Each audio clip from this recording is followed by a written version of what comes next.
Hello friends, welcome to MRB ಅಡುಗೆ channel. ಇವತ್ತು ನಾನು ನಿಮಗೆ ಮಟನ್ ಕರ್ರಿ ಮಾಡೋದು ಹೇಗೆ ಅಂತ ತೋರಿಸ್ತೀನಿ. ಇದು ತುಂಬಾ ಟೇಸ್ಟಿಯಾಗಿ ಮತ್ತು ಸೂಪರಾಗಿರುತ್ತೆ. ಮುದ್ದೆ, ಅನ್ನ ಜೊತೆ ಮತ್ತು ಚಪಾತಿ ಜೊತೆಗೆಲ್ಲ ಸೂಪರಾಗಿರುತ್ತೆ.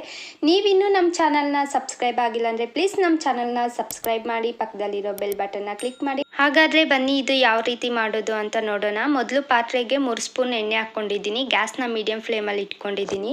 2 ದಪ್ಪ ಈರುಳ್ಳಿನ ಈ ರೀತಿಯಾಗಿ ಉದ್ದುದ್ದಕ್ಕೆ ಹಚ್ಚಿಟ್ಕೊಂಡಿದ್ದೀನಿ. 1 ಇಂಚಷ್ಟು ಚಕ್ಕೆ ಹಾಕ್ಕೊಂಡು ಈರುಳ್ಳಿನ ಫ್ರೈ ಮಾಡ್ಕೊಳ್ತಿದ್ದೀನಿ. ಅದಾದಮೇಲೆ ಇದಕ್ಕೆ ಒಂದು ಬೆಳ್ಳುಳ್ಳಿ ಸುಲಿದಿಟ್ಟಿರೋವಂಥದ್ದು 1 ಇಂಚಷ್ಟು ಶುಂಠಿ ಹಾಕ್ಕೊಂಡು ಈ ರೀತಿ ನುಣ್ಣಗೆ ರುಬ್ಬಿಟ್ಟು ನಾನು ಹಾಕ್ಕೊಳ್ತಿದ್ದೀನಿ. ಹಾಕ್ಕೊಂಡು ಫ್ರೈ ಮಾಡ್ಕೊಳ್ತಿದ್ದೀನಿ. ಶುಂಠಿ ಬೆಳ್ಳುಳ್ಳಿ ವಾಸನೆ ಎಲ್ಲ ಹೋಗೋ ರೀತಿಯಲ್ಲಿ ಫ್ರೈ ಮಾಡ್ಕೊಳ್ತಿದ್ದೀನಿ.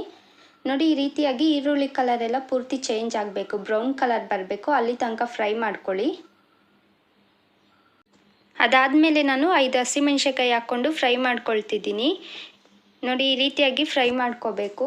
ನೀವು ಈ ರೆಸಿಪಿನ ಮನೇಲಿ ಒಂದ್ಸಲಿ ಟ್ರೈ ಮಾಡಿ ನೋಡಿ, ಹಾಗೆ ಯಾವ ರೀತಿ ಬಂದಿದೆ ಅಂತ ಕಮೆಂಟ್ ಮಾಡಿ. ಮತ್ತು ಇವಾಗ ನಾನು ಇದಕ್ಕೆ 2 ಟೊಮೊಟೊ ಹಾಕ್ಕೊಳ್ತಿದ್ದೀನಿ. ಸಣ್ಣದಾಗಿ ಹಚ್ಚಿಟ್ಟಿರೋಂಥ ಟೊಮೊಟೊ ಹಾಕ್ಕೊಂಡು ಫ್ರೈ ಮಾಡ್ಕೊಳ್ತಿದ್ದೀನಿ. ನೋಡಿ, ಈ ರೀತಿಯಾಗಿ ಪೂರ್ತಿಯಾಗಿ ಫ್ರೈ ಮಾಡ್ಕೋಬೇಕು. ಚೆನ್ನಾಗಿ ಟೊಮೊಟೊ ಎಲ್ಲ ಬೇಯಬೇಕು, ಆ ರೀತಿಯಾಗಿ ಫ್ರೈ ಮಾಡ್ಕೊಳ್ಳಿ. ಈ ರೀತಿ 1-2 ನಿಮಿಷ ಫ್ರೈ ಮಾಡ್ಕೊಳ್ಳಿ. ಅದಾದಮೇಲೆ ಇದಕ್ಕೆ ನಾನು 1 ಸ್ಪೂನ್ ಕಸ್ತೂರಿ ಮೇಥಿ ಹಾಕ್ಕೊಳ್ತಿದ್ದೀನಿ. ಕಸ್ತೂರಿ ಮೇಥಿ ಹಾಕ್ಕೊಂಡು ಫ್ರೈ ಮಾಡ್ಕೊಳ್ತಿದ್ದೀನಿ. ಕಸ್ತೂರಿ ಮೇಥಿ ಹಾಕೋದ್ರಿಂದ ಟೇಸ್ಟು ಸೂಪರಾಗಿರುತ್ತೆ. ಇವಾಗ ನಾನು ಇದಕ್ಕೆ ಬೇಯಿಸಿಟ್ಟಿರೋಂಥ ಮಟನ್ ಹಾಕ್ಕೊಳ್ತಿದ್ದೀನಿ. ಅರ್ಧ kg ಮಟನ್ನ ಬೇಯಿಸಿಟ್ಕೊಂಡಿದ್ದೀನಿ. ನೋಡಿ, ಬರೀ ಮಟನ್ ಮಾತ್ರ ಹಾಕ್ಕೊಂಡಿದ್ದೀನಿ. ಮಟನ್ ಬೇಯಿಸೋಕ್ಕೆ ಸ್ವಲ್ಪ ಉಪ್ಪು, ಅರಿಶಿನ, ಸ್ವಲ್ಪ ಕರ್ಬೇವಿನ ಸೊಪ್ಪು ಹಾಕಿ ಬೇಯಿಸಿಟ್ಕೊಂಡಿದ್ದೀನಿ. ಈಗ ಇದನ್ನು ನಾನು ಫ್ರೈ ಮಾಡ್ಕೊಳ್ತಿದ್ದೀನಿ. ಮಟನ್ ಹಾಕ್ಕೊಂಡು ನೋಡಿ ಈ ರೀತಿಯಾಗಿ ಫ್ರೈ ಮಾಡ್ಕೊಂಡಿದ್ದೀನಿ. ಅದಾದಮೇಲೆ ಇದಕ್ಕೆ 1 ಕಪ್ಪಷ್ಟು ತೆಂಗಿನಕಾಯಿ ಹಾಲು ಹಾಕ್ಕೊತಿದ್ದೀನಿ. ಇದು ನಾನು ತೆಂಗಿನಕಾಯಿನ ರುಬ್ಬಿಬಿಟ್ಟು ಹಾಗೆ ಹಾಲನ್ನ ಮಾತ್ರ ಹಿಂಡಿ ಹಾಕ್ಕೊತಿದ್ದೀನಿ. ಮತ್ತು 1/4 ಕಪ್ ಮೊಸರು ಹಾಕ್ಕೊಳ್ತಿದ್ದೀನಿ, ಗಟ್ಟಿ ಮೊಸರು ಹಾಕ್ಕೊಂಡು. ಇದಾದಮೇಲೆ ನಾನು 2 ಸ್ಪೂನ್ ಮಟನ್ ಮಸಾಲೆ ಹಾಕ್ಕೊತಿದ್ದೀನಿ, 1 ಸ್ಪೂನ್ ಧನಿಯಾ ಪುಡಿ, ಹಾಗೆ ಅರ್ಧ spoon garam masala ಹಾಕ್ಕೊತಿದ್ದೀನಿ, 1 tea spoon ಅಷ್ಟು ಖಾರದ ಪುಡಿ ಹಾಕ್ಕೊಳ್ತಿದ್ದೀನಿ. ಹಾಕ್ಕೊಂಡು ಚೆನ್ನಾಗಿ ಮಿಕ್ಸ್ ಮಾಡ್ಕೊಳ್ತಾ ಇದ್ದೀನಿ. ನೋಡಿ, ಈ ರೀತಿಯಾಗಿ ಕಲಿಸ್ಕೊಡಿ. ನೀಟಾಗಿ ಮಸಾಲೆ ಎಲ್ಲ ಪೀಸ್ಗೆ ಹಿಡಿಬೇಕು, ಆ ರೀತಿಯಾಗಿ ಕಲಿಸ್ಕೊಡಿ.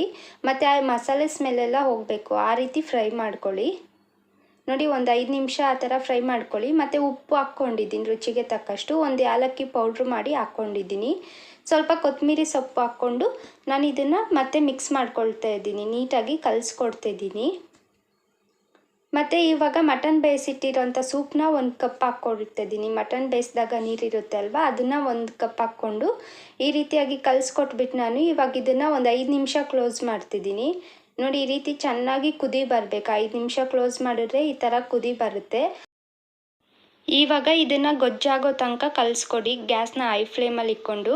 ಇದು ಸ್ವಲ್ಪ ಗೊಜ್ಜಾಗಿ ಬರಬೇಕು, ಗ್ರೇವಿ ಮಾಡ್ತಾ ಇರೋದು ಅಲ್ವಾ, ಅದಕ್ಕಾಗಿ ನಾವು ಕಲಿಸ್ಕೊಡ್ಬೇಕು. ಮತ್ತು ತೆಂಗಿನಕಾಯಿ ಹಾಲು ಹಾಕೋದ್ರಿಂದ ಟೇಸ್ಟು ಡಿಫ್ರೆಂಟಾಗಿ ಸೂಪರಾಗಿರುತ್ತೆ. ಅದಕ್ಕೆ ನಾನು ತೆಂಗಿನಕಾಯಿ ಹಾಲು ಯೂಸ್ ಮಾಡಿದ್ದೀನಿ, ತೆಂಗಿನಕಾಯಿ ಹಾಕಿಲ್ಲ, ತೆಂಗಿನಕಾಯಿ ಹಾಲನ್ನ ಯೂಸ್ ಮಾಡ್ಕೊಂಡಿದ್ದೀನಿ.